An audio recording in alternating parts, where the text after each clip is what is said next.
There's an old man called the Mississippi. That's the old man I don't like to be.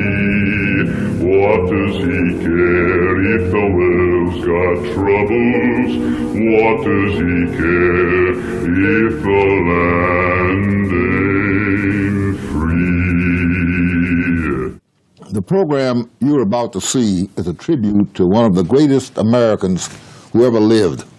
Most people in our country today are not aware of Paul Robeson's monumental contributions because for the last 40 years, there's been a concerted effort to keep his name out of our history books. The sponsors of this show are fully aware of this great forerunner's impact in the struggle for equality of black people, for the rights of all working people, and especially his work for peace. This is a unique example that features statements from Detroiters who were fortunate enough to know this gentle giant personally. I number myself among them. Paul Robeson gave all of himself to struggle for equality, freedom, and peace. His artistry and his genius, together with his indomitable courage, established him as one of our greatest Americans. Those who still recall that soul-stirring voice, who still remember the dramatic impact of his stage presence, and who still recollect the vigor and steadfastness with which he maintained his principle, will want to join in keeping alive the spirit and memory of Paul Robeson. For those who know only his name, it's more important than ever that they become acquainted with and understand the magnificent legacy he has left. As you will hear later, Paul Robeson and I worked together in the National Negro Labor Council to dismantle the discrimination that had kept black people from their rightful place in the organized labor movement and equal opportunity in the workforce. And that's what this show is all about, regaining Paul Robeson's rightful place in American history and promoting the principle for which he devoted his life: peace, justice, and freedom.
And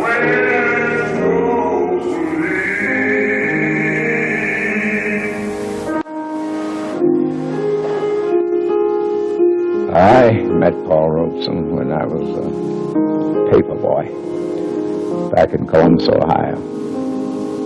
1927 or 28, I believe it was. And outside the Hartford Theater, he had refused to sing because the orchestra in the theaters at that time did not include blacks in the orchestra. I'm not sure, but I have a feeling it was in the late 30s. I used to play in the string quartet, so that my musical background and my appreciation of the arts in general. And I have always felt that he had the most remarkable voice of a male singer that I had ever experienced prior to that time. The first contact I recall having with him was during the drive to organize Ford Motor Company. The year I met him was in 1941, when he made his appearance before the rally in Cadillac Square. I really think the first time I met Paul was in New York in connection with my defense of the leadership of the American Communist Party in the so-called Foley Square trial, where I defended freedom of speech for communists in the course of that trial. Now, one of the defendants in that trial was Benjamin Davis. Benjamin Davis at that time was the only black member of the city council in New York. Paul had agreed to be a character witness for Ben. And I was the lawyer who was to prepare Paul for the witness stand and to examine him on the witness stand. Well, when I first met him, it was at the home of a friend who had some sort of a fundraiser. And I was intrigued by the fact that he was willing to see people after a long night of concert, which had been held at Schubert Theater. I was pleased to be able to be invited. Nearly 50 years ago, in New York, in Harlem, in the WPA Theater. He came there to talk to a group of us youngsters on the production of Othello. We put it on, or they put it on. I was a stagehand for the WPA Theater in Harlem. Well, I became first aware of Robeson as a person in 1943 when he was doing Othello in New York. I was an intern in Harlem Hospital in New York at the time. And I had heard about him, but I had never been close enough to really see what was going on. So I rang him a ticket to see Othello. And I must say that that must have been one of the highest moments in theater, to sit there and watch him and Uta Hagen and Jose Ferrer try to steal each scene from each other. And they would just wring you dry. When they finished, you almost had to sit there for a while to recover, to be able to get up out of your seat.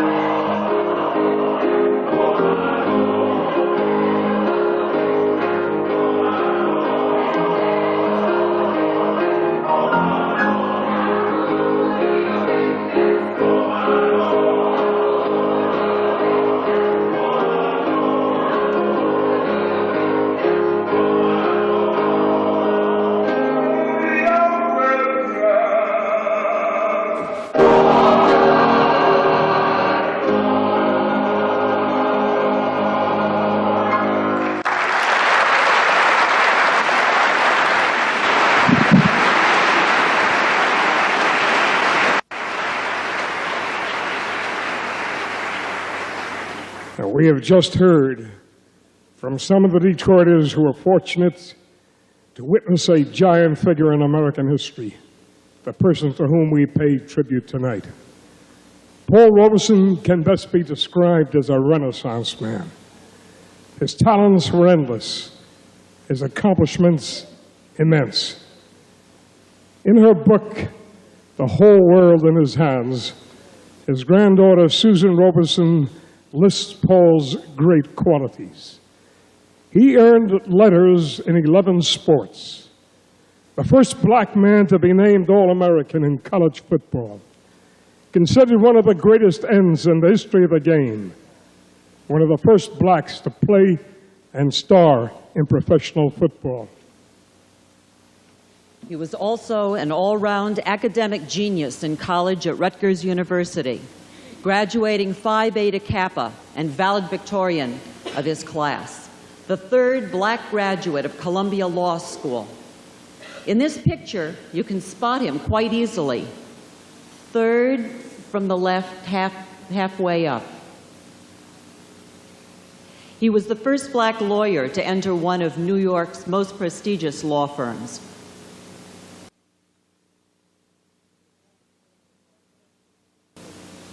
He was the most significant black actor of both stage and screen in America, the first black actor to rise to international prominence in film and bring dignity and respect to black characters. His role as Othello still remains the pinnacle in American theater.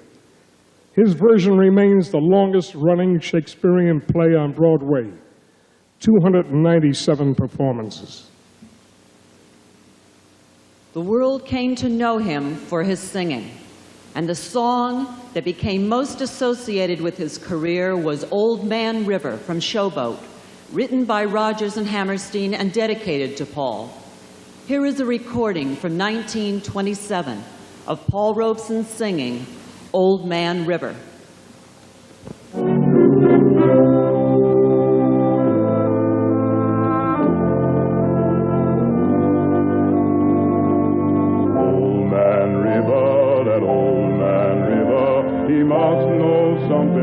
Don't say nothing, he just keeps rolling, he keeps on rolling along. He don't plant potatoes, he don't plant cotton, and them that plants them is soon forgotten. But Old Man River, he just keeps rolling along. You and me, we sweat and strain, body all aching and racked with pain. Folk that hard, lift that pail, get a little drunk and you land in jail. I get weary and sick of trying, I'm tired of living and feared of dying. But Old Man River, he just keeps rolling along.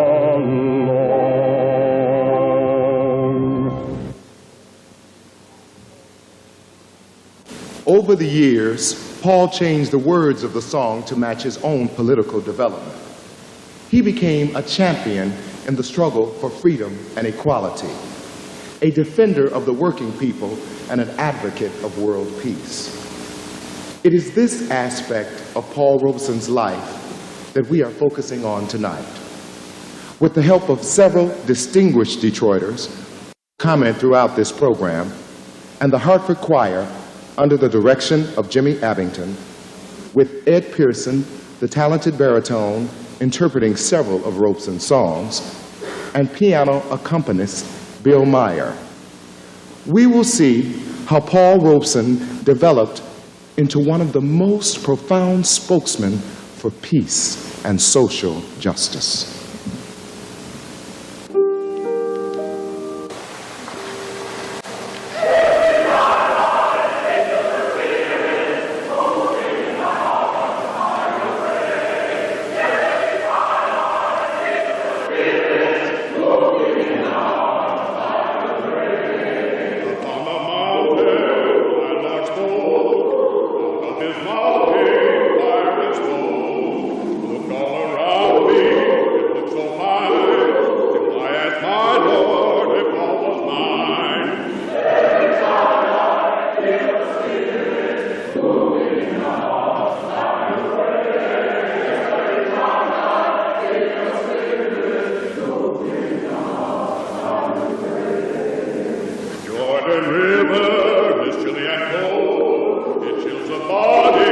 But not the soul, for there upon train upon this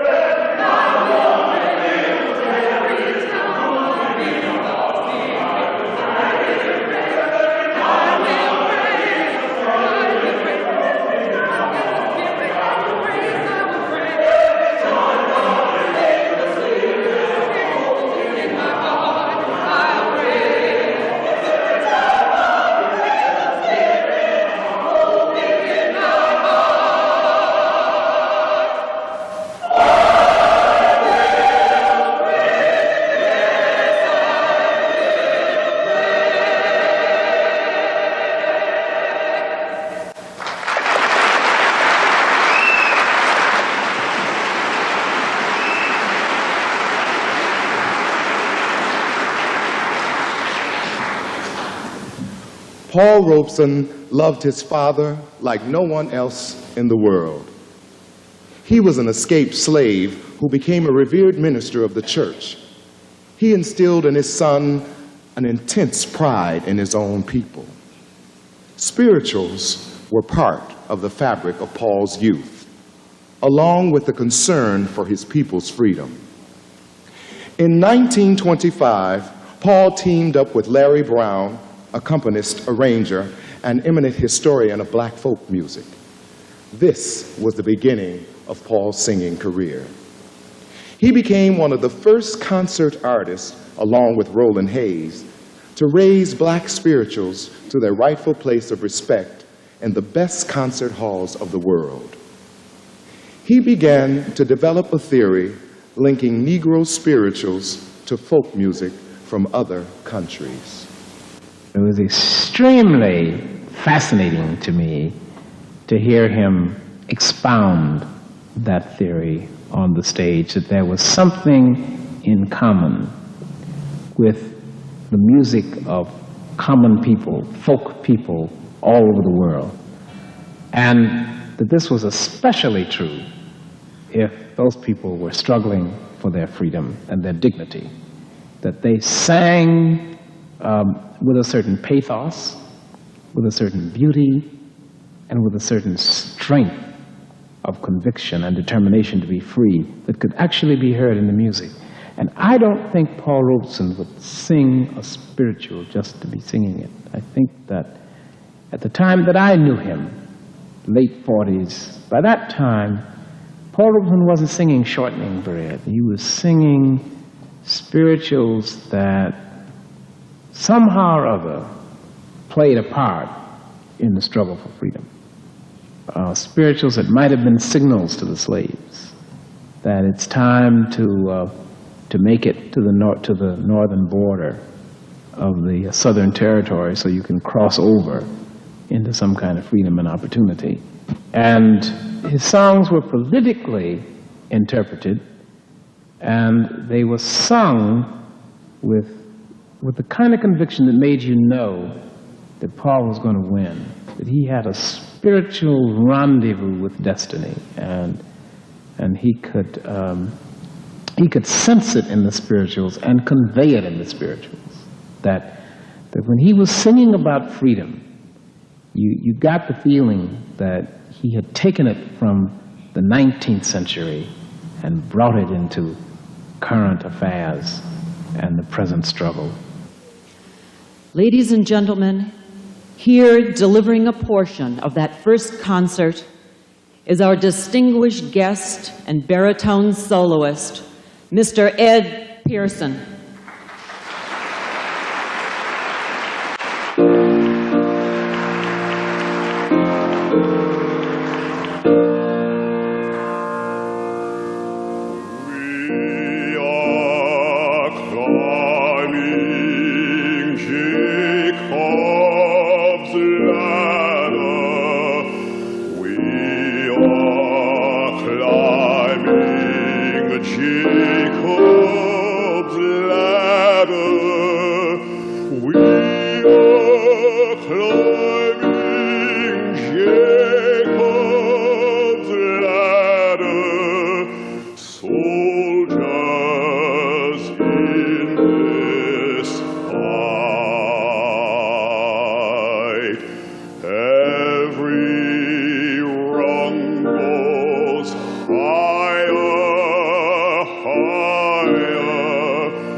Black and white.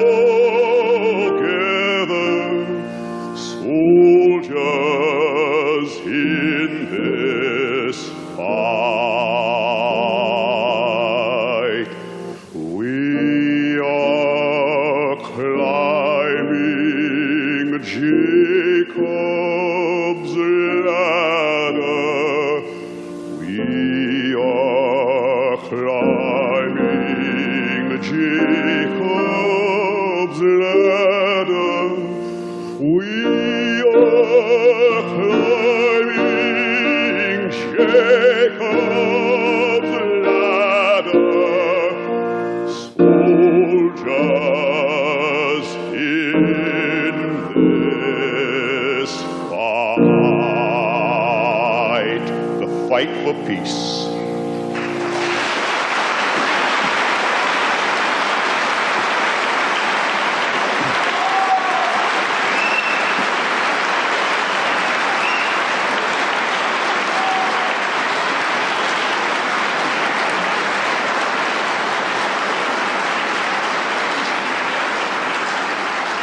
Thank you. Paul Robeson found a certain response amongst the audiences to the Negro spirituals. They represent to the Negro culture what the works of the great poets represent to the English culture. They are the soul of the race made manifest.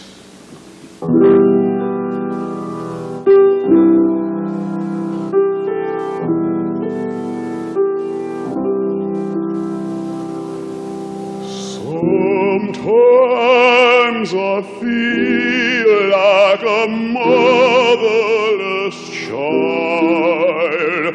Sometimes I feel like a motherless child. Sometimes I feel like a motherless child. Long ways from home, long ways from home. Come, my sister, long ways from home.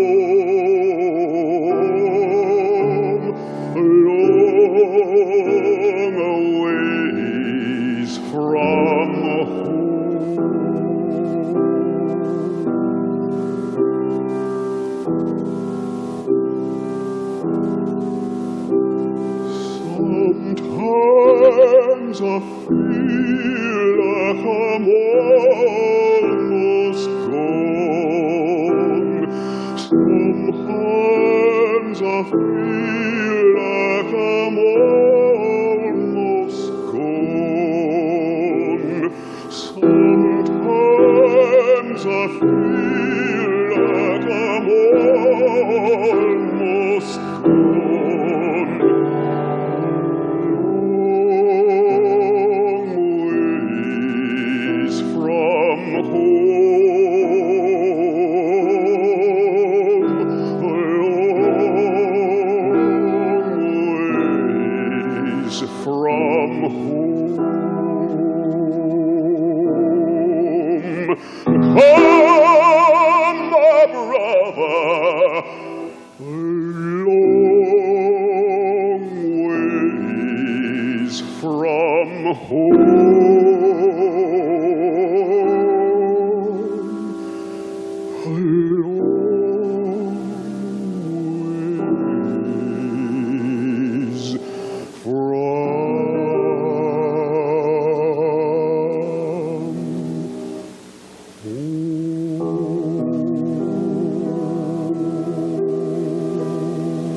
Thank you very much.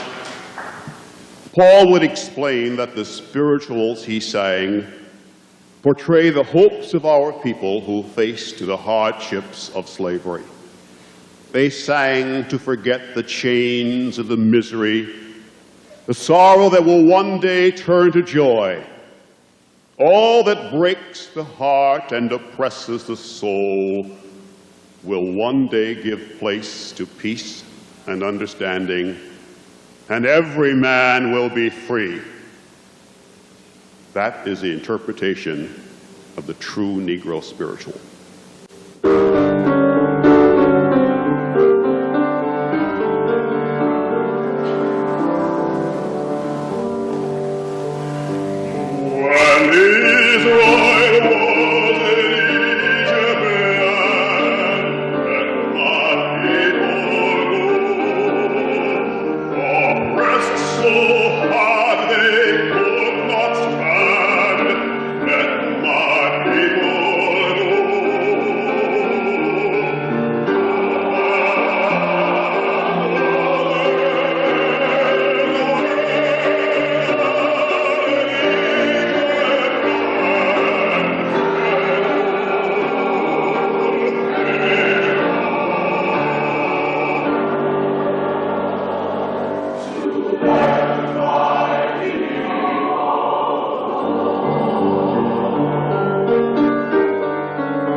Paul and his wife moved to London in the 20s, where Paul performed in Showboat and Othello. It was there that he met African leaders and learned of their struggles against colonialism and learned about the British workers and their class struggle. It was his deep and abiding love for his own people, the blacks, which was very deep. I don't know anything that he did that didn't have that in mind. But he wasn't a nationalist. He was also the great internationalist. Nobody I know of could have spoken 26 languages thoroughly as that man did, and sing in 26 languages. Could be anything else but one who was an internationalist in his life and his mind. And it was with this in mind he went to the peace conference, because it's his love for all people. Well, now he spoke 26 different languages, but he knew the history of 26 different people. And when he traveled all over the world, he sang to them in their language, the Chinese in their language, the Yugoslavs in their language, the Russians in their language. And he sang their songs. That was a great thing. He didn't interpret black songs into their language. He sang about their songs in their language. In 1933, he gave a benefit for Jewish refugees in Britain, fleeing Nazi Germany. He said the benefit marked the beginning of his political awareness.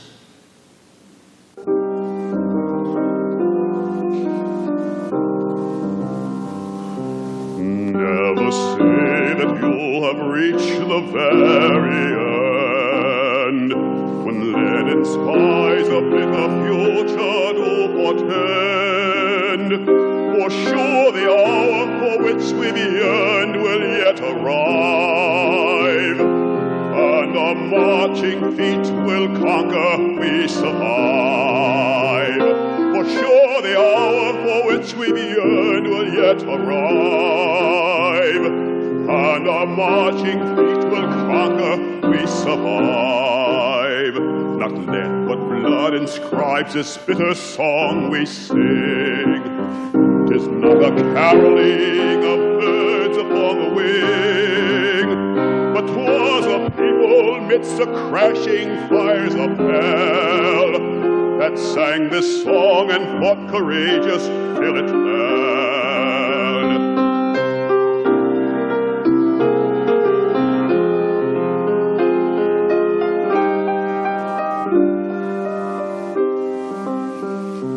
Zog Nit Keynmol an, du Geist im letzten Weg, von Himmel blieben verstellende bläue Teg. Wohin weht noch unser Reusgepänkes Schor? Seht erbeugt und untertrat wir seinen Tor. Wohin weht noch unser Reusgepänkes Schor? Seht hogat Horn und untertrat wir seinen Tor. Das Lied geschrieben ist mit Blut und nicht mit Blut.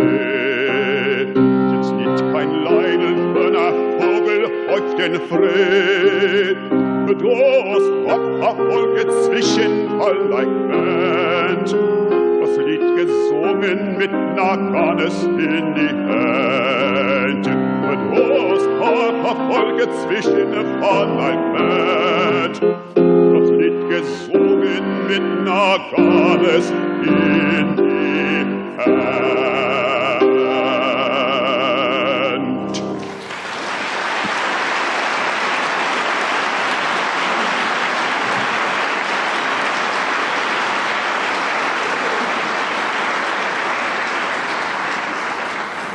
Robeson's friendship with the Russian people began in 1934, when by invitation from the great Soviet film director Sergei Eisenstein, he made his first trip to the Soviet Union. I hesitated to come. I listened to what everybody had to say, but I didn't think this would be any different from any other place. But maybe you'll understand. I feel like a human being for the first time since I grew up. Here, I am not a Negro. I am a human being. Here, for the first time in my life, I walk in full human dignity. Fundamentally, he was an internationalist. So it'd be logical that he would see the Russians as he would see all people in terms of what they aspired to for freedom in their own country. And he related the struggle of the American blacks with those of, let's say, the Georgians in Russia, for example, or the Jews in Azerbaijan in Russia. Now, the special feel he had about the Russian was because of the fact that at that time especially, Russia was the only country where the blacks could go to and feel free. And the Russians were the foremost, at that time, exponents of freedom for all people throughout the world, including the blacks. So naturally, he would feel an affinity with the Russians.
Paul continued his studies of the world's people.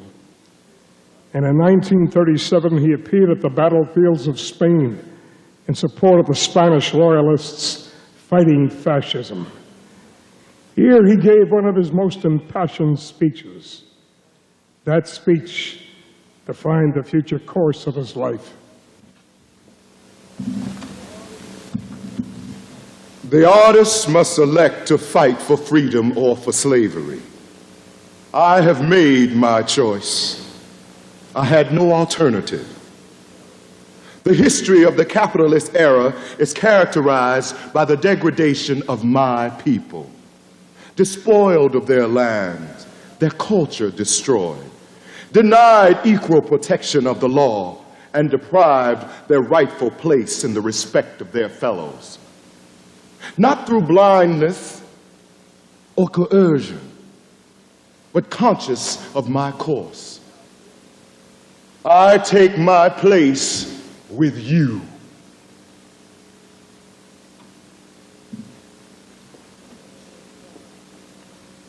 For the first time, he saw whites and blacks in the Western world living and working and fighting inequality. Amid actual bombings, surrounded by the horrors of war, he sang to the brave International Brigade.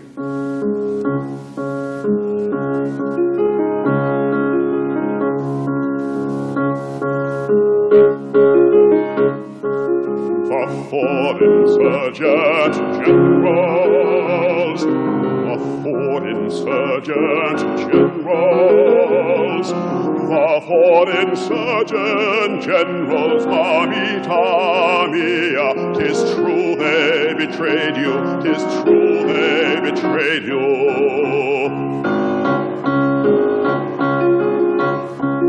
One Christmas holy evening, one Christmas holy evening, one Christmas holy evening, Mamita Mia, they all will be hanging, they all will be hanging. Madrid, your tears of sorrow, Madrid, your tears of sorrow, Madrid, your tears of sorrow, mamita mia, we shall avenge them, we shall avenge them. Los cuatro generales, los cuatro generales, los cuatro generales, mamita mía, que se han alejado, que se han alejado.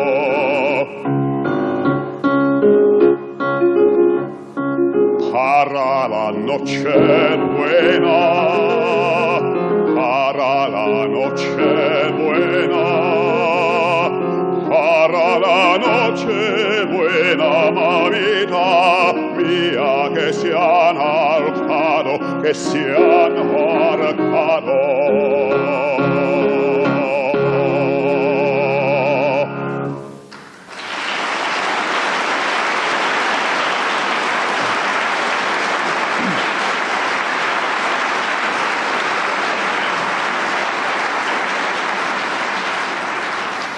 I was very interested in what he had to say about the people of the world and what kind of people they were, and his illustration of how we built barriers between ourselves, and we said that we couldn't learn other languages. And I think it was there that I first heard him demonstrate the similarities in languages through singing.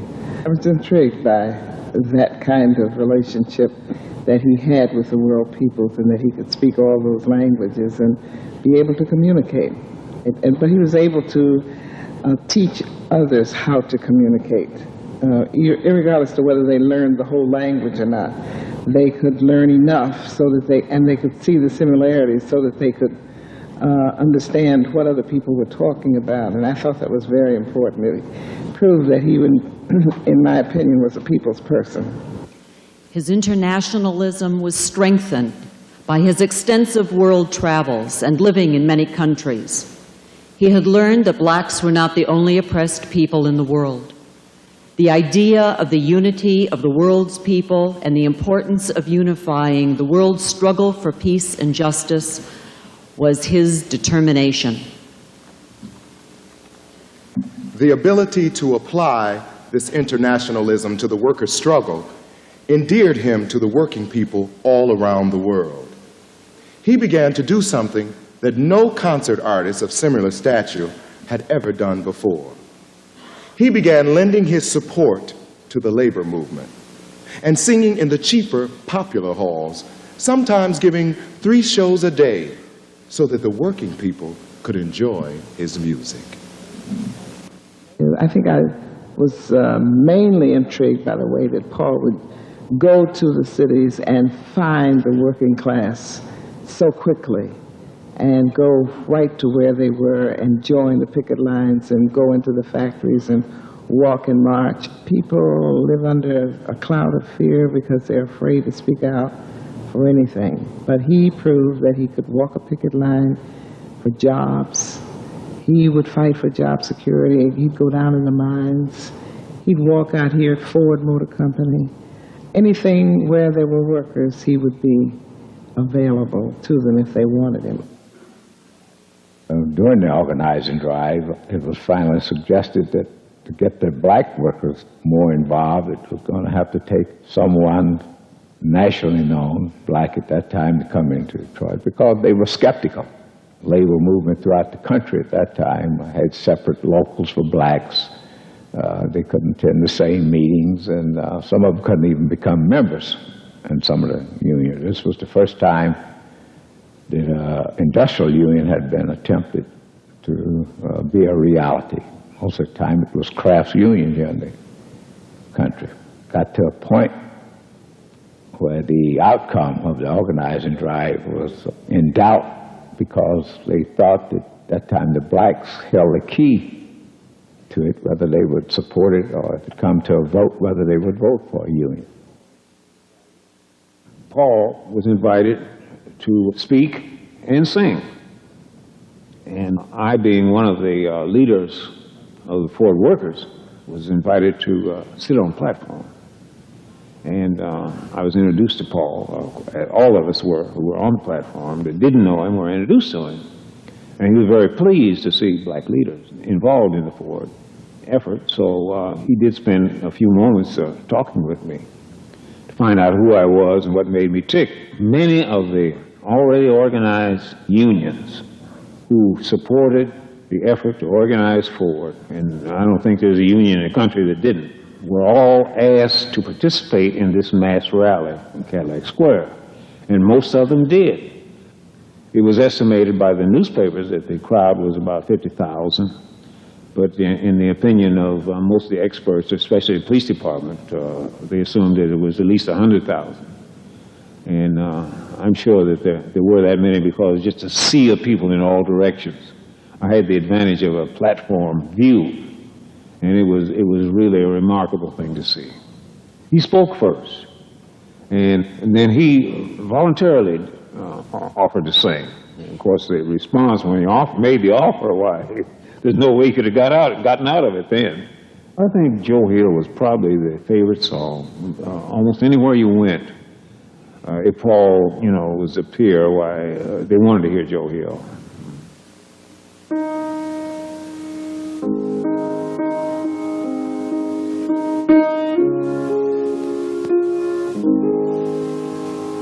I dreamed I saw Joe Hill last night, alive as you and me. Says I, but Joe, you're 10 years dead. I never died, says he. I never died, says he. The copper bosses killed you, Joe. They shot you, Joe, says I. Takes more than guns to kill a man, says Joe. I didn't die, says Joe. I didn't die. And standing there as big as life, and smiling with his eyes, the part that they forgot to kill went on to organize, went on to organize.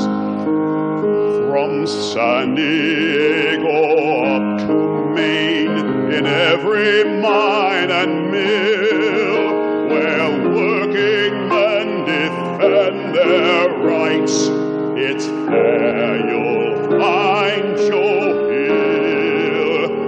It's there you'll find Joe Hill. I dreamed I saw Joe Hill last night, alive as you and me. Says I, but Joe, you're 10 years dead. I never died, says he. I never died, says he. I never died, says he.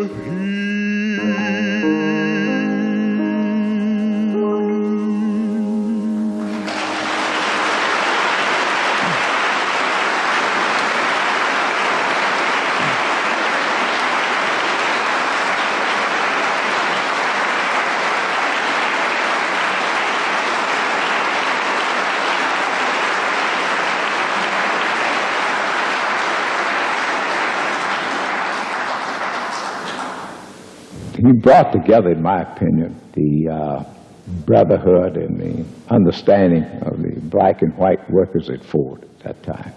It was on the part of Paul that a person of his caliber, his background, and his stature gave much inspiration to the Ford workers.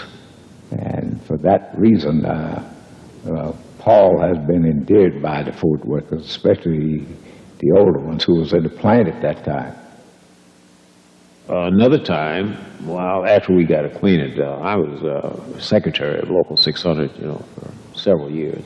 And our Constitution and bylaws provided for a membership meeting twice a year. But the local union as a whole, with its 80,000 members, was hardly possible for us to find a hall that would accommodate all of them at the same time, unless we got Tiger Stadium or something like that. So we held our meetings at the Masonic Temple or the Olympia. We had one meeting at Olympia, and at this meeting, Paul was invited, and he sang for us. He sang with the Local 600 chorus. The audience just demanded that he sang Ballad for Americans. They'd only heard it once. Some of them had heard it that time when he introduced it at the Cadillac Square rally. And so this was the first formal presentation of Ballad for Americans. And of course, he had his accompanist with him on this occasion. But I never heard enough of Paul Robeson. Never heard enough of it.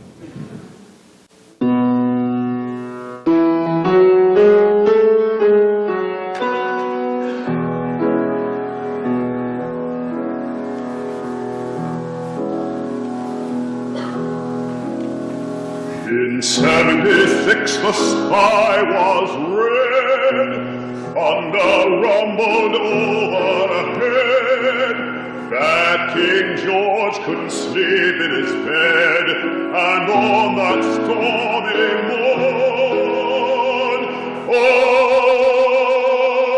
Uncle Sam was born.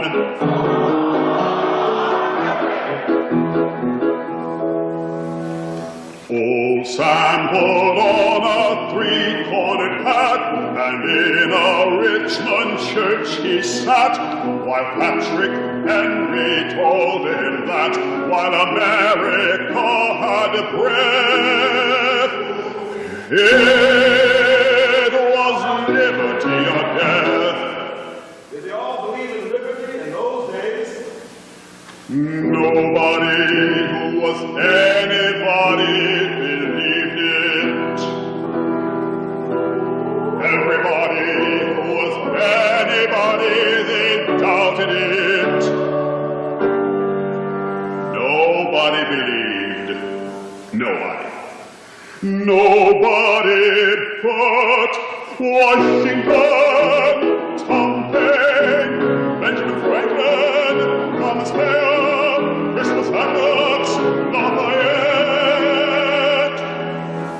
and a little ragged group believed it, and some gentlemen and ladies believed it, and some wise men and some fools, and I believe it too, and you know who I am. I'm just an Irish Negro, Jewish, Italian, French and English, Spanish, Russian, Chinese, Polish, Dutch, Bulgarian, Lindax, Swedish, Finnish, Canadian, Greek and Turk and Czech and double Czech American.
Paul is the artist who could make money simply by singing songs.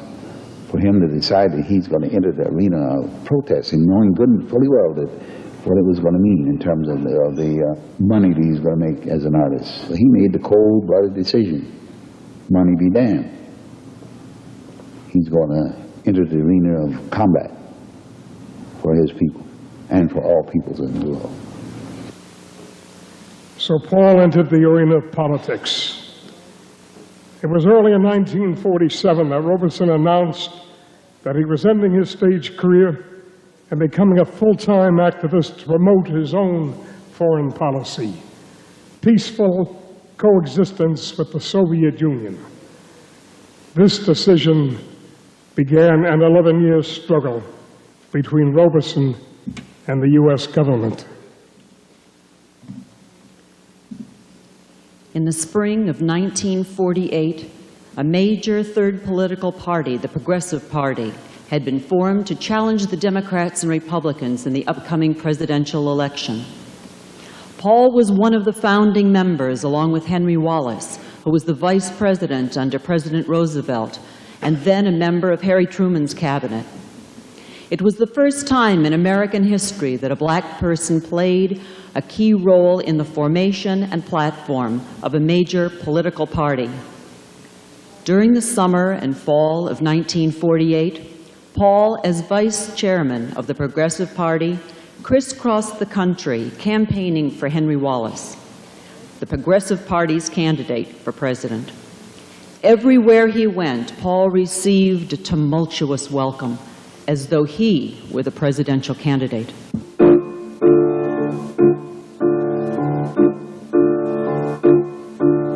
Joshua fit the battle of Jericho, Jericho, Jericho. Joshua fit the battle of Jericho, and the walls come tumbling down.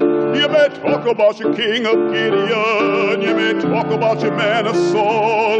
There's none like good old Joshua at the battle of Jericho. Up to the walls of Jericho, he marched with spear in hand. Go blow those ram horns, Joshua cried, 'cause the battle is in my hand. Then the ram ham sheep horn began to blow, the trumpet began to sound. Joshua commanded the children to shout, and the walls come tumbling down. Joshua fit the battle of Jericho, Jericho, Jericho. Joshua fit the battle of Jericho, and the walls come tumbling down. Joshua fit the battle of Jericho, Jericho, Jericho. Joshua fit the battle of Jericho, and the walls come tumbling down.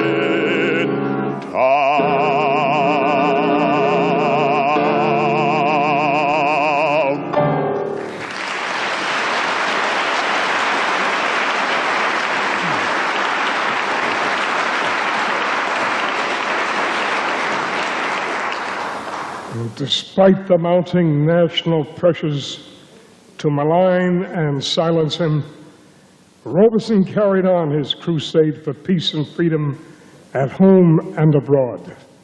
He left Prague and was going into Paris, that's why, to speak at the peace conference there. That's when all hell broke loose, if you remember.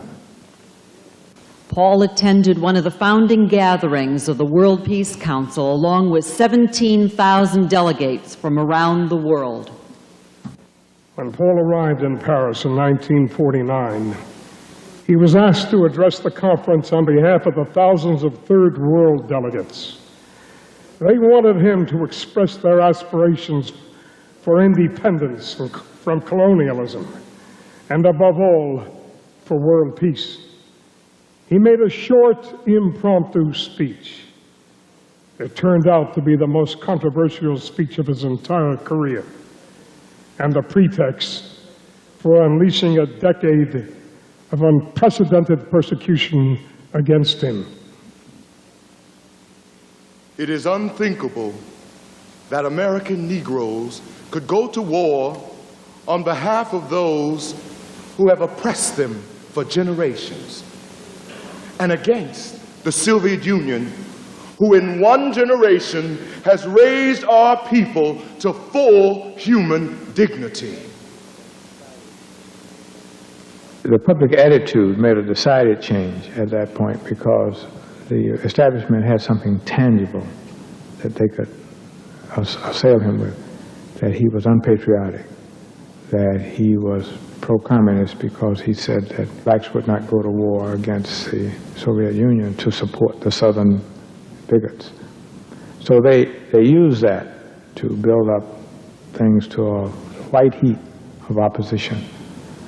But this was just an extension of Robeson's position that had actually started in 1947 when he took a strong position against the Truman administration. Truman made it clear that you either were for me or against me. The trade union movement had to be for me because we must contain world communism. And we have to do it militarily. So anyone who would get up in public, like in France, and say that we can't do it militarily like Robeson did, this was like throwing gasoline on a flame because it shoots in the foot or somewhere else this whole Cold War posture. So as a result of the propaganda that not only was true when he came back, but even before he arrived, excerpts from his speech were being planted in the newspapers so that when he arrived from Paris, a police escort met him at the airport to make sure that there would not be any public attack on him. And it wasn't long after that before PEEKSKILL. Robeson was scheduled to appear at the 4th annual outdoor concert at PEEKSKILL, New York on August 26, 1949. An hour before the concert was to begin, a mob of people who can only be described as hate-filled bigots, whipped up by scare headlines in the press, barricaded the concert grounds, trapping early arrivals inside and smashing the cars of additional concert-goers trying to get in. 3 hours later, the state police arrived. That show never went on.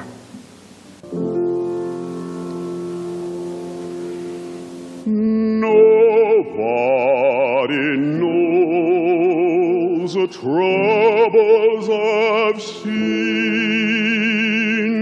Nobody knows my sorrow. Nobody knows the troubles I've seen. Glory, hallelujah.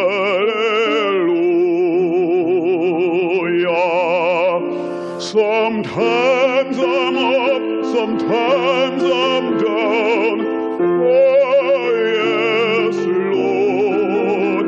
Sometimes I'm almost to the ground.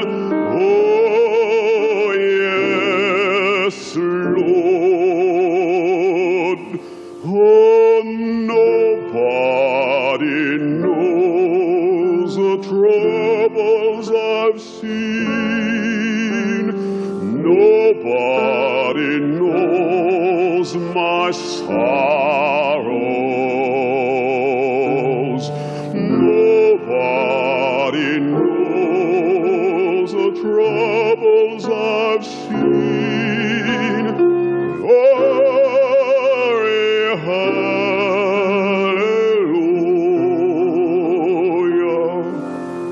Sometimes you see me going along so. Oh, yes, Lord. I have my trials here below. Oh, yes, Lord.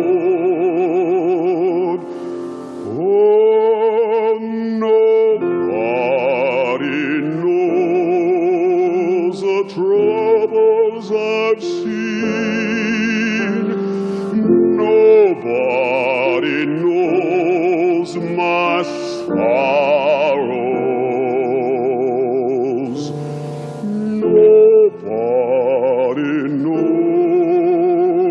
those troubles I've seen. Glory,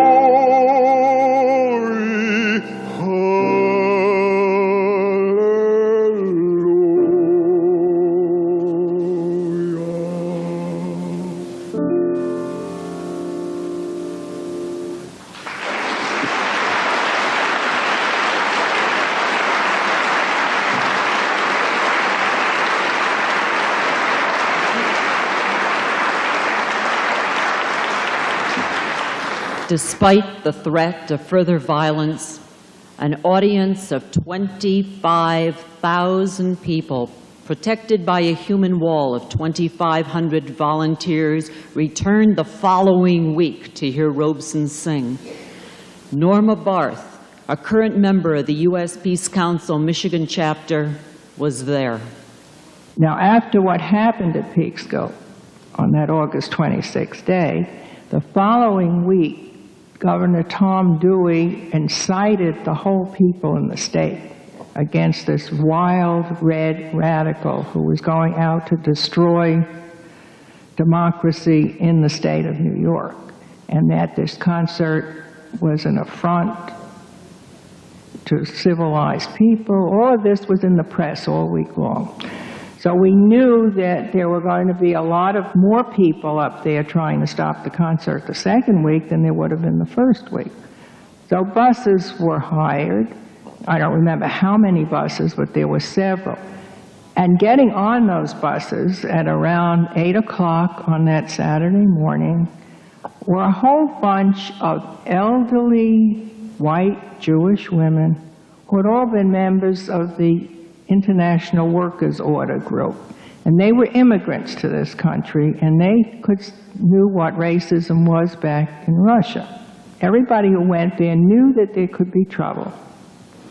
We knew that a lot of the younger men, including my husband, had gone up there at 4 o'clock in the morning to rim the whole perimeter of the site to make sure that there wouldn't be any confrontations during the concert. On the way in to the concert ground, you saw all of these people lined up shouting at us, but there wasn't any attempt to prevent the buses from going in. State troopers were just standing around, doing nothing. On the way out, though, the state troopers were assisting the people who were standing out there, who attacked the cars as they came out. They overturned cars, they grabbed people and beat them up. For those of us on the buses, naturally, we're sitting up higher, so we can see this is what's going on. Then as the buses went through, you went through a line of men standing on both sides with rocks in their hands, with bottles, with clubs, baseball bats. And they rocked cars and knocked them over. But as far as the buses went, they threw bricks and stones and things through the bus windows. Nobody on our bus was hurt, because when the rocks came through the window, we all got down on the floor. So the bus was filled with broken glass, and we had a good bus driver who went very fast and got through this. And that's why I brought up the point earlier about these women in their 60s and 70s who came on the bus knowing that there may be trouble and got down on the floor along with all the rest of us and sang as we finished going home. Everybody in the bus sang all the songs that Robeson had been singing, because we knew that we had made a statement that day. Yes, I remember those times, and I deplored the fact that a person could stand for peace in the world and be vilified for it. It was a very painful thing to know, and it was a hurting thing to me. It was just the twisted, almost, I guess in many cases were the fascist Nazi minds of people that created this climate. It's very narrow and vicious and mean. It really gave a person a bad taste. And there were some of us, I guess, who sort of got a new attitude toward the leadership of this country that failed to come out and understand what he stood for and give him the kind of support and protection that he was entitled to. I think that the terror that they created in the hearts of people was just one shameful blot on the history of America. People were pitted against one another. And while I wasn't there, I realized just looking at the film, what a horrible monstrosity jealousy and hatred and envy and strife is in the life of a person. It blinds them to the realism. They never really saw Paul as a beautiful person who was fighting for not only the rights of his people, but the rights of all people. They never really saw him as an international leader who later became revered in the Soviet Union, not because he was a communist, but because he was a person of goodwill. Well, the PEEKSKILL, I think, was something there that made him even more determined than anything else, that he was going to pursue this course regardless of the consequences. This thing burns me, and it is not my nature or inclination to be scared off. They revile me. They scandalize me and try to holler me down on all sides. That's all right. It's okay. Let them continue. My voice topped the blare of the Legion's band and the hoot of the hired hoodlums who tried to break up my concert. It will be heard above the screams of intolerant. My weapons are peaceful, for it is only by peace that peace can be obtained. The song of freedom must prevail. I met my brother the other day and gave him my right hand. As soon as ever my back was turned, he scandalized my name. Now let's call that religion. No, no. Let's call that religion. No, no. Let's call that religion. No.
He was more determined after that PEEKSKILL incident than ever. The opposition was just equally determined, as far as, in my opinion, because that's when they really tried to bring him down to his knees. His voice, his talent, his genius, all are part of the magnificent heritage left to us and to the world, despite the brutal and desperate efforts to silence that voice, to stifle that talent, and to bury that genius. What happened in the 50s is this country entered into a road of reaction that only if you live then can you appreciate it.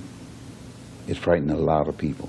When reaction set in, and when McCarthyism set in, husbands betrayed wives, wives betrayed husbands, brothers betrayed each other. And for a period, it was almost like the Dark Ages in this country. And we haven't even recovered yet. Some people who were damaged during those times will never recover.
The efforts to silence Paul were unrelenting. Not a single concert hall would let Robeson perform.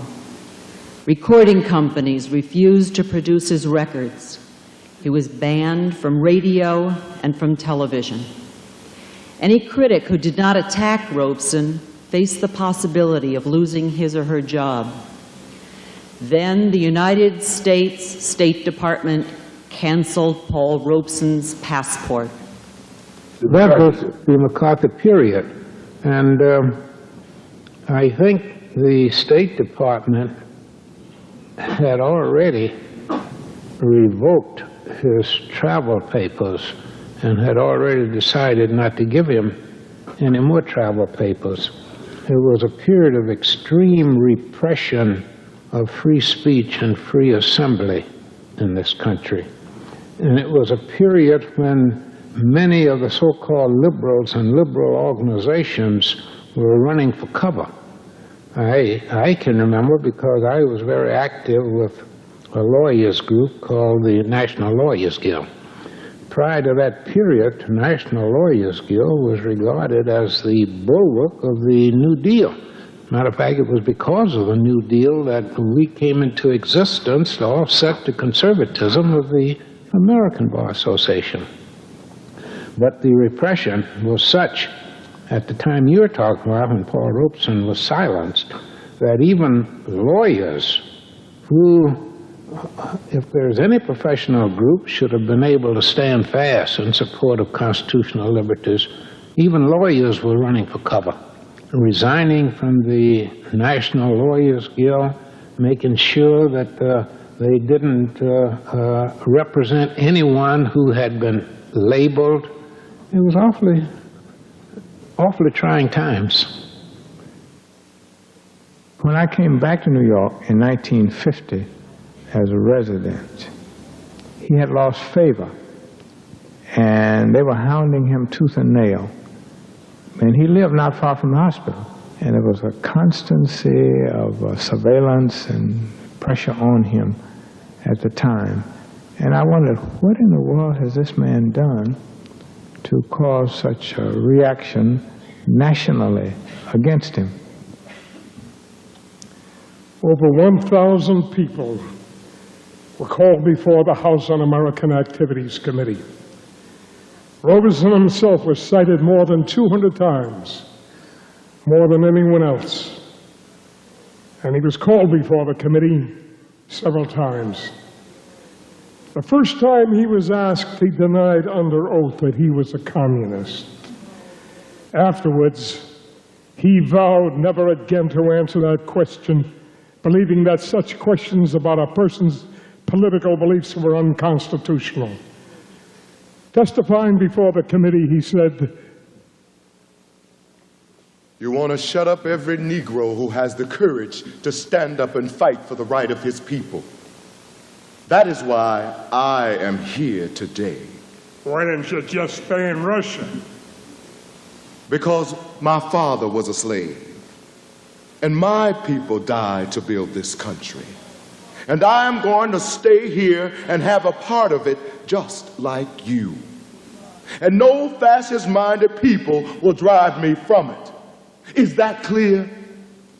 A lot of people whose names were identified with Robeson, or who had befriended him or with whom he had stayed, were called in. And they were also brought under surveillance, and records were made of their goings and comings. And this is what they still have against Crockett, because he went to Crockett's house often. And Crockett went to New York to prepare him for his hearings before the tribunal. I have a picture showing the two of them together in the 40s. So when you read in the Free Press the other day about this attack on Crockett, those people have memories of how he stood up for what he believed in. I remember after one of his concerts at Hartford, we had an impromptu party for him over at my home. And my son, who is now a judge of the criminal court here in Detroit, at that time was only about, I guess about 10 years of age. And he'd heard me talk about Paul Robeson, this magnificent athlete and so forth. So he wanted to stay up to see Paul Robeson after I told him Paul was coming over. But sleep overtook him and he had to go to sleep.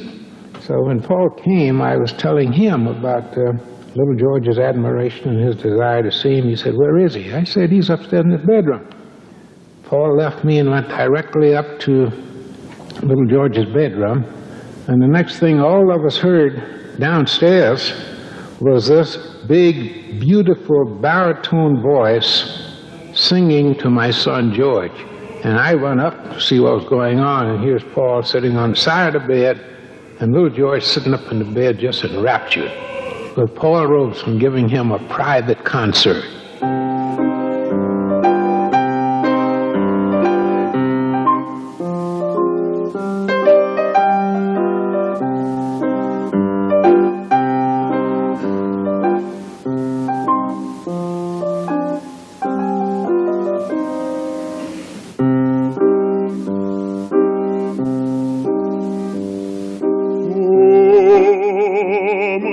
baby, my Callie.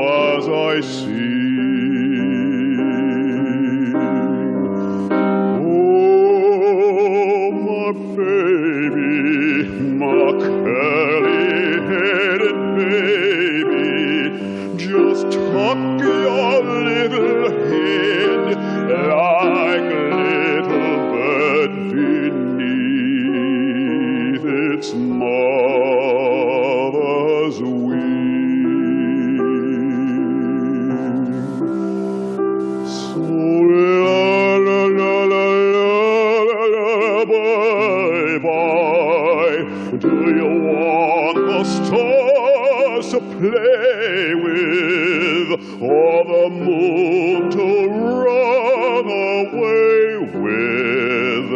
They'll come if you don't cry. So la la la la la la la, bye bye. In your mother's arms be creeping, and soon you'll be a-sleeping. La la la la la la la la la la, bye.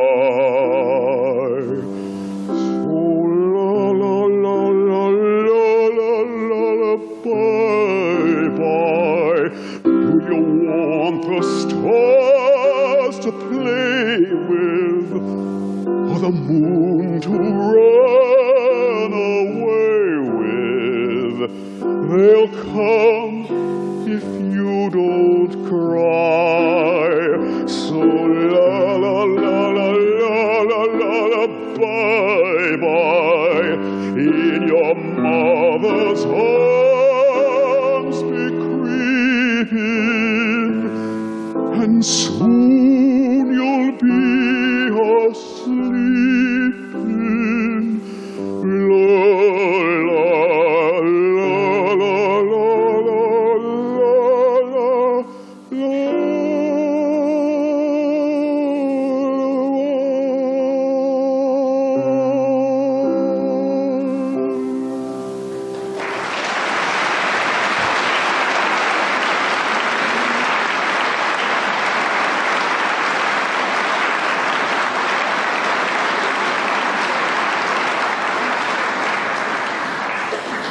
I've always felt that both Martin Luther King and Robeson were assassinated, one with a bullet and one depriving him of his right to earn a living, and his right for a passport. Certainly, Paul Robeson deserves the credit of being the predecessor of Martin Luther King in fighting for civil rights. That's what his whole struggle was really about. I agree with Andy Young. They tried to bury him alive, you know. But I admire what Paul told them. He told them, you can deny me my passport, you can deny me your concert halls, you can take away my right to travel, but two things that you'll never take from me, and that is my manhood and my dignity. So I knew of Paul Robeson's visits to Hartford. I was in the audience during many of his concerts, particularly in the 50s. I do recall his coming to Hartford Church because he was turned down from the opportunity to sing at Masonic Temple or at some other public auditorium. His concerts were canceled, and the church was sort of an auditorium of last resorts. I remember it vividly because the audiences were integrated audiences, and therefore there was interaction between whites and blacks at a time when the city was becoming more and more racially polarized. But for a Paul Robeson event, that racial polarity broke down, and we saw barriers moved and people interacting in the same neighborhood, in the same church auditorium, for the same purpose. And there was a great enthusiasm about those appearances. We love to hear Paul Robeson addressing worldwide issues, and he would do so not only in speech, but with music. And he would select the songs that would fit the particular point that he was making about social policy and the rights of workers and world peace and integration and so forth. So that, for example, if he were talking about a black and white issue, he would use a spiritual. There is a balm in Gilead to make the wounded whole, and it would act as a healing agent upon those who were either abused by racism or offended by racism, so that it was a healing unction for whites who were offended and a healing unction for blacks who were being abused by racism.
You see, Reverend Hill, who sponsored the concert, was a very courageous man.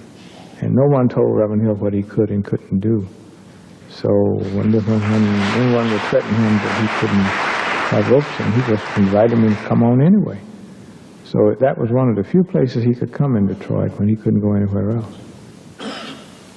The pastor of this church at that time, Reverend Charles A. Hill, was largely because of his association with Robeson, was called on the carpet by the House Committee on Un-American Activities. and was queried here in Detroit at length and vilified in the papers and excoriated by the general society. But we lived, until late in the 50s when the tide began to turn and Paul Robeson's heroic dimensions became evident to the society, and he got his passport back, and he was able to travel again. And he issued his book, Here I Stand, explaining his sufferings and his sacrifices in behalf of liberty. I remember that Paul Robeson made a visit in 1953, and at that time I was a senior at Cass Tech, and I only got into the program by the largesse of Reverend Hill, because I couldn't pay the admission. But Reverend Hill had a policy that no young person who wanted to hear Paul Robeson should be denied, so that I and several of my classmates were able to sit under his tremendous performance in the fall of 1953, and we weren't charged for it. Well, one of the amazing things about this was that there wasn't enough room in the church for people who wanted to attend, and so they had to put speakers on the outside. When Reverend Hill introduced Robeson, it was such a thunderous applause, it was quite a while before he could say anything else, and before Paul could speak. When he came to Hartford Church, the whole community was aware of his presence. Not only did a lot of people come to hear him, but a lot of people came to heckle sometimes. And the police came to intimidate, because they would take the numbers of people's car license plates, and they would record them. So the next day, the boss on your job may call you in and threaten you with dismissal. I have heard people say they were dismissed because they had attended a Robeson concert. And some people who lived around Hartford Church said the Secret Service people would come and go up on the roof and commandeer the area through binoculars and cameras and that kind of thing. And so it was quite an event to have him appear anywhere, because in the 50s, you see, they had already taken his passport, and he didn't get it back till 1958. So everything he did and said was suspect.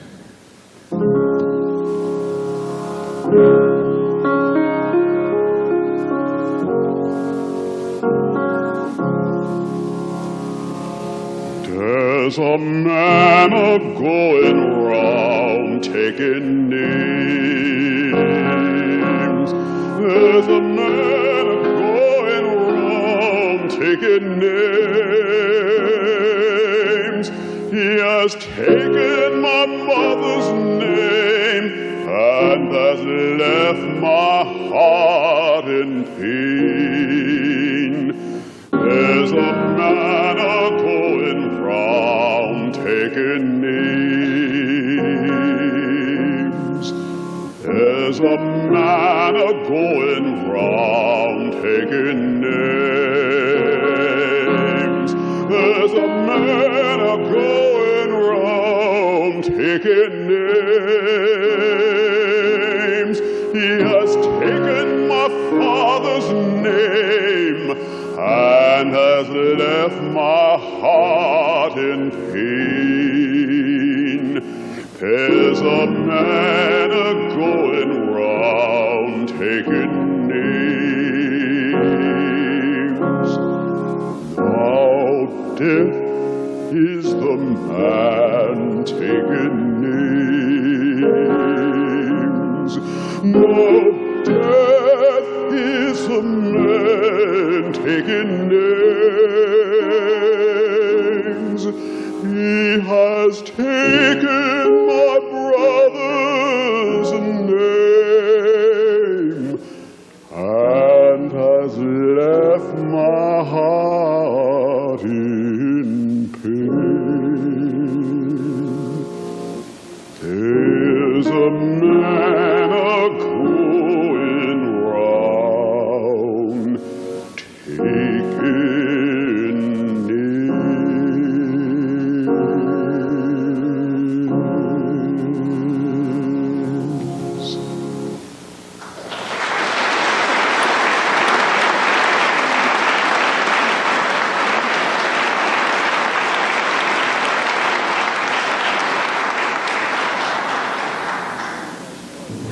I think if anybody taught me how to raise funds for good causes, it was Reverend Hill.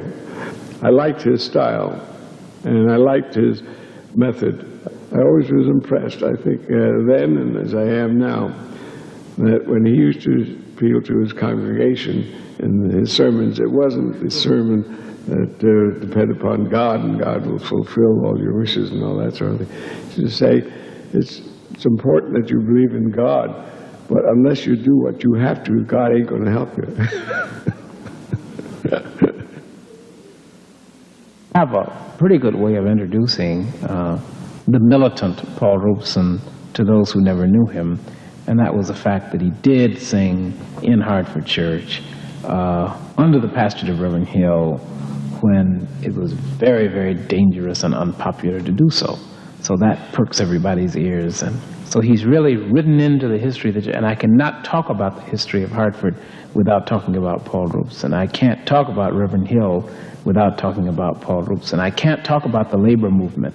I can't talk about the struggle for peace. I can't talk about the struggle for racial equality and integration without talking about Paul Robeson. I can't do it.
God.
overwhelmed by his presence in our little house because he was such a huge person physically that made us continually try to figure out how to arrange something so he would be comfortable.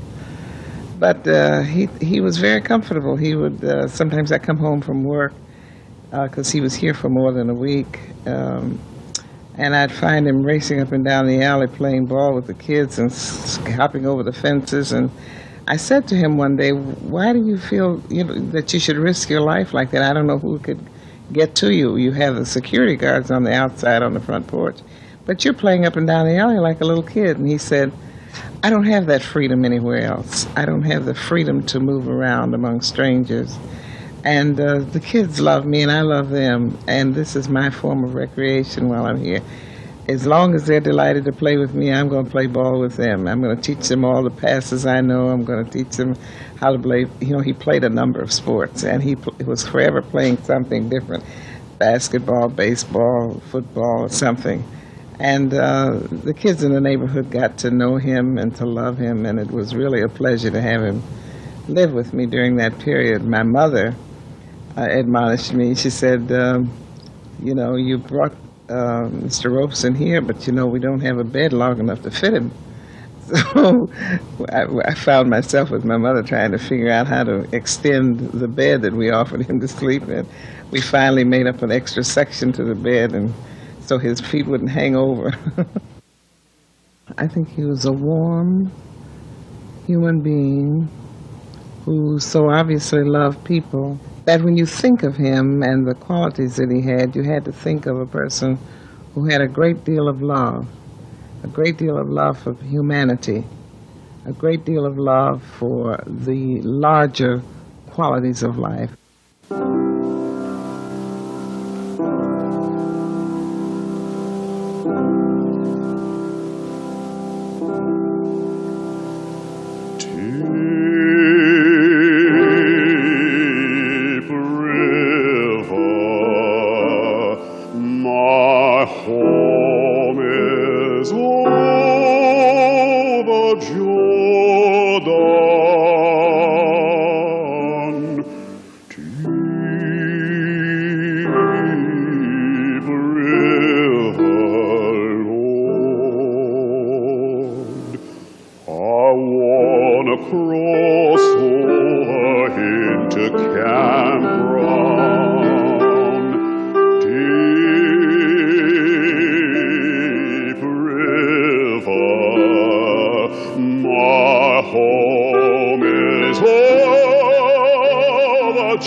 We got pretty deeply acquainted, to the point where whenever Paul was in the city, if he could find the time at all, he would give me a call and invite himself to breakfast at my mother's house. And my mother knew just what to do for him because she knew that a man who traveled as much as Paul would want some home-cooked food, or soul food as it's called, and he would have brunch at our house. And several times he did that. So she usually gave him sort of a combination breakfast, dinner, breakfast, lunch, dinner, you know. She used to like to make biscuits for him. He liked Southern-type biscuits, you know. And she used to make them about 3 times the size of the average biscuit. She'd make him half a dozen of those. He eats 3 or 4 of them, you know. He's a big man, healthy appetite. And he enjoyed himself very much, very much. I don't think Paul Robeson was ever angry at anybody. I think he was angry at the attitudes of some people, you know, but for a person, from person to person, I think he was one of the warmest people I ever met. Robeson had a way of engaging a person completely in a few seconds. When people came before him, he was able to connect internally with their humanity. And everyone wanted to have this moment of contact. When you were talking to Robeson, you know for that moment you had his full attention. And it was non-judgmental. To him, you were another equal human being. And the fact that this person for whom you had so much esteem accepted you as his equal did something for you. And you left the encounter feeling better about yourself. There was an intermediate occasion when he came here to Detroit to speak at a Ford Local 600 field day. And there was a delegation of Ford workers that went out to Willow Run to bring him into my home over on the west side of Detroit, where we were supposed to have breakfast for him. And my good friend Dave Moore, who at that time was an officer out at Local 600, was a part of the so-called bodyguard for Paul Robeson. That also indicates just how tense the situation was. Here's an outstanding artist who has to have a bodyguard wherever he goes. Well, the point that I want to make, here's Paul Robeson sitting out on my front porch, surrounded by all of the kids in the neighborhood who had heard that Paul Robeson was over at Lawyer Crockett's home. And they all had congregated there, sitting on the porch, sitting on the steps and so forth. And Paul is sitting there talking with them, perfectly at home, perfectly at ease, singing little songs for them and so forth. And where was his bodyguard? Downstairs eating breakfast. But I'll never forget that picture. It was a beautiful sight. Now that ties in with Paul's concern for the future, Paul's concern for peace, and Paul's interest in the future generation. That's a side of him, I think, that has not been overemphasized and should be. You know, for an outstanding football player, a man who was among the first, if not the first, black professional football player, for a person who was as big as he was such a gentle individual, the kind of person who wouldn't harm, what's the expression, wouldn't harm a fly. That was the impression you got when you were in Paul's company. And yet you realize that behind that tenderness, there was a strength of will, a strength of commitment that nothing was going to shake. So you had that gentleness on the one hand and that determination on the other. That was Paul Robeson. I think that the two most important things, that the man is true to his conviction, which I think not everybody has. There are people who waver and could be bought off and so forth. But once he made up his mind and was determined that was a course he was going to pursue. Nothing stopped him. And he used his abilities as a singer and as an orator, as an actor, to the best of his abilities. And of course, the fact that he was, in my opinion, the finest example of a human being who recognized and understood the needs of all peoples. It wasn't just blacks. It was everybody. I don't think there was a bit of prejudice in his mind. He had two failings. He had no fear and he had no price. And that makes him un-American.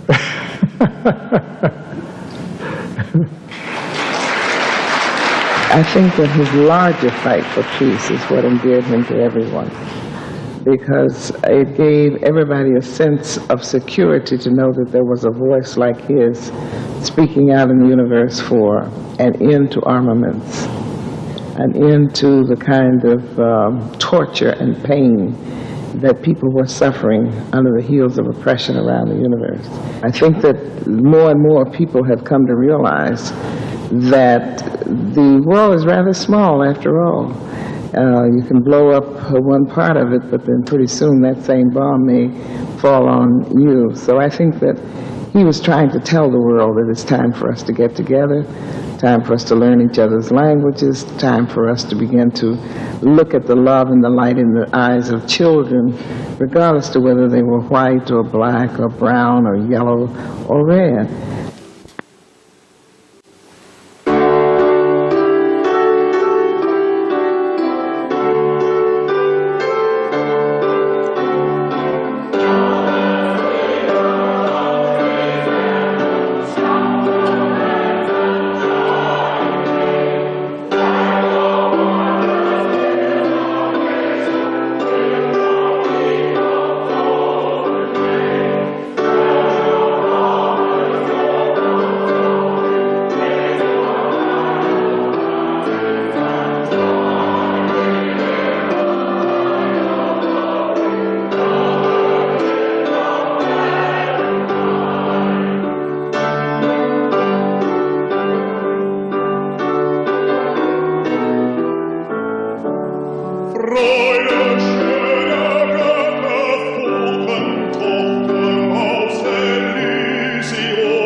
He did believe in world peace. He was an advocate of disarmament and moral rearmament. He was a man of peace, and he was a man who felt that every human who lived within these borders had equal rights with every other human. This is what he fought for. And he didn't question whether they were white, black, or what, whether they were Catholic or Protestant, whether they were Republican, Democrat, or Communist. The same thing happened to Paul Robeson that later on happened to King. As long as King was a simple civil writer, nothing happened. But the minute he said something against the Vietnam War, the minute he said that we were wrong in Vietnam and started talking about peace, he decided the day he was going to die. I also predict that Robeson's peace efforts will probably be the number one thing. It isn't now, but he had a very enduring stance toward peace, and he was committed to it at the risk of his own life, as he was with everything else.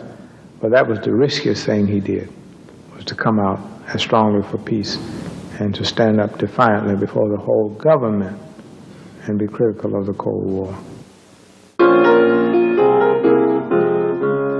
Didn't my Lord deliver? Daniel deliver, Daniel deliver, Daniel. Didn't my Lord deliver? Daniel, and I wanna to every man. He delivered Daniel from the lion's den, Jonah from the belly of the whale, and the Hebrew children from the fiery furnace, and I wanna to every man. Didn't my Lord deliver? Daniel deliver, Daniel deliver, Daniel. Didn't my Lord deliver? Daniel, and I wanna to every man. The moon shone down in a purple stream, the sun refused to shine, and every star did disappear. Yes, freedom will be mine. Didn't my Lord deliver? Daniel deliver, Daniel deliver, Daniel. Didn't my Lord deliver? Daniel. And why not every man?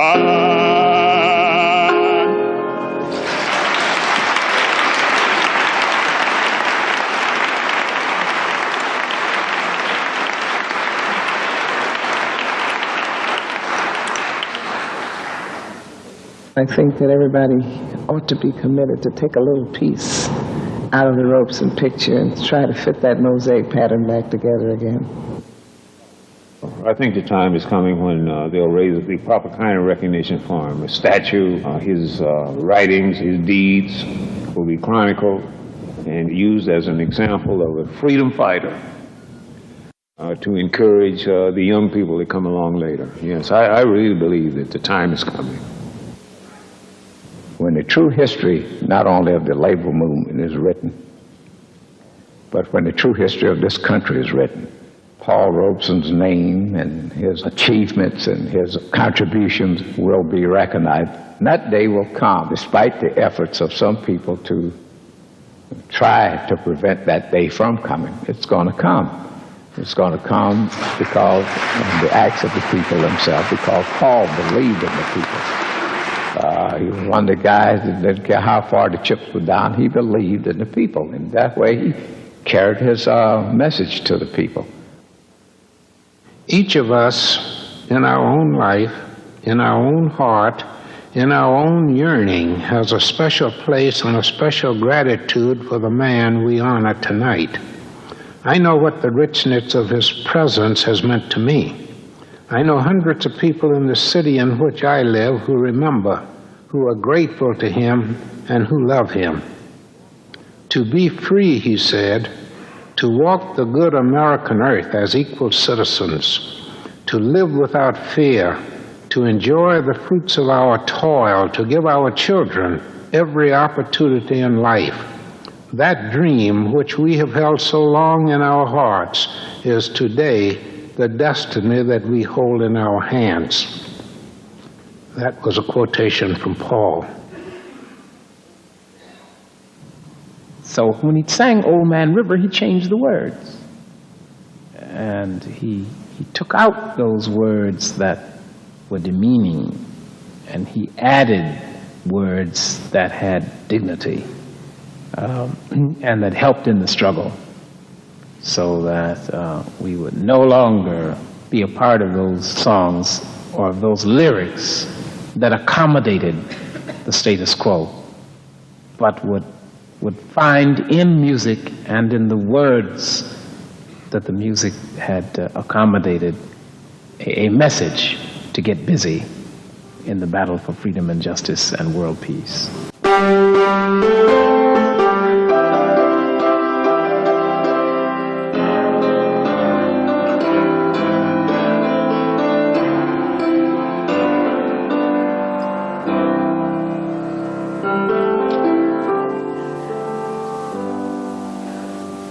There's an old man called a Mississippi. That's the old man I don't like to be. What does he care if the world's got troubles? What does he care if the land ain't free?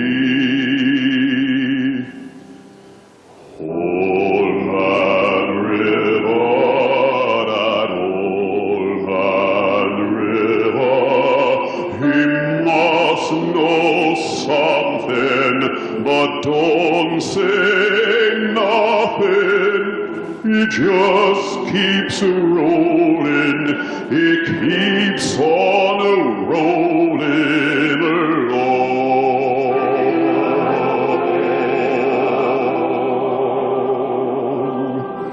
He don't plant potatoes, he don't plant cotton, and them that plant 'em is soon forgotten.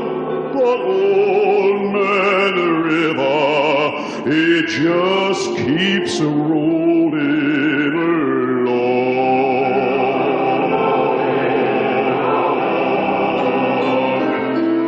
You and me, we sweat and strain, body all aching and racked with pain. Turn that barge and lift that bell.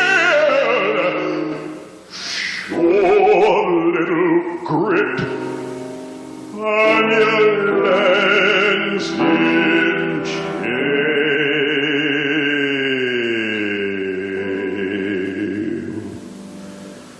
But I'll keep laughing instead of crying. I'll keep on fighting until I'm dying. But old man river, it just keeps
As you can see from tonight's program, Detroit remembers Paul Robeson.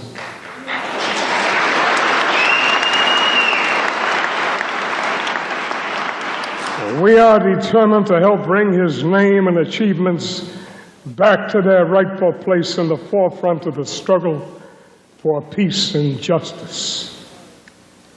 The name of Paul Robeson is alive in Detroit thanks to the efforts of many people, included among them Detroit's own Robeson scholar, founder of the museum,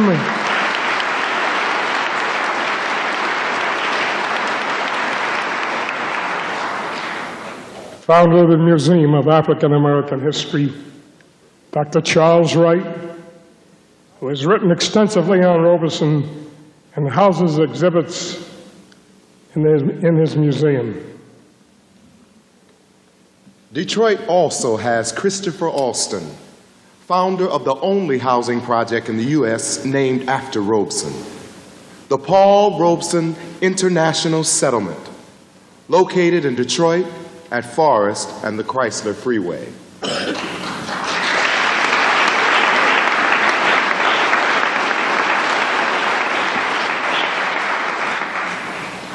Dr. Thomas Batchelor, physician and sculptor, is the creator of this bust of Robeson, now housed at the Robeson Settlement. And our mayor, Coleman A. Young, seen seated here in this picture, was also a close friend of Robeson.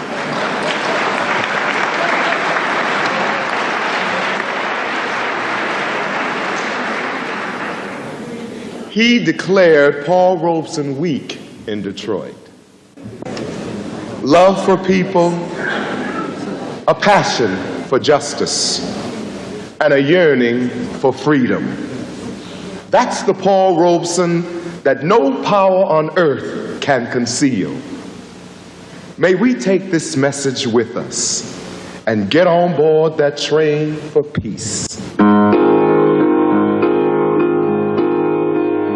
Get on board, little children, get on board, little children, get on board, little children. There's room for many more. I hear the train a-coming, it's coming round the curve. Put on its steaming cranks and trailing every nerve. Get on board, little children, get on board, little children, get on board, little children. There's one more. The fare is cheap and all can go, the rich and poor alike. No second class aboard this train, no difference in the fare. Get on board, little children, get on board, get on board, get on board, get on board, get on board, get on board, children. There's room for many more.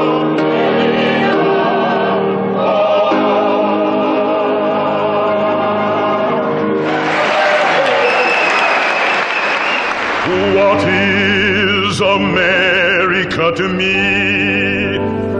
A name, a map, the flag I see, a certain word, democracy. What is America to me?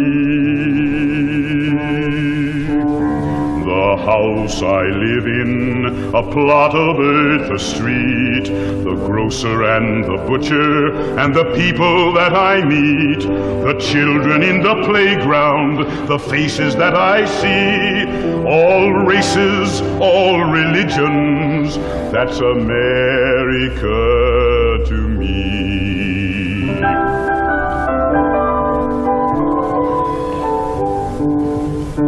The place I work in, the worker at my side, the little town or city where my people lived and died, the howdy and the handshake, the air of feeling free, the right to speak my mind out, that's America.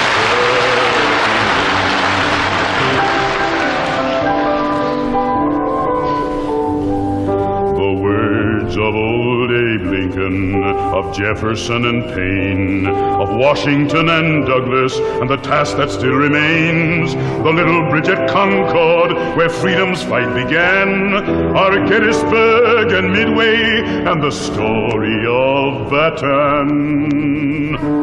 The town I live in, the street, the house, the room, the pavement of the city, or a garden all in bloom, the church, the school, the clubhouse, the million lights I see, but especially the people, that's America to me. But especially the people, That's America.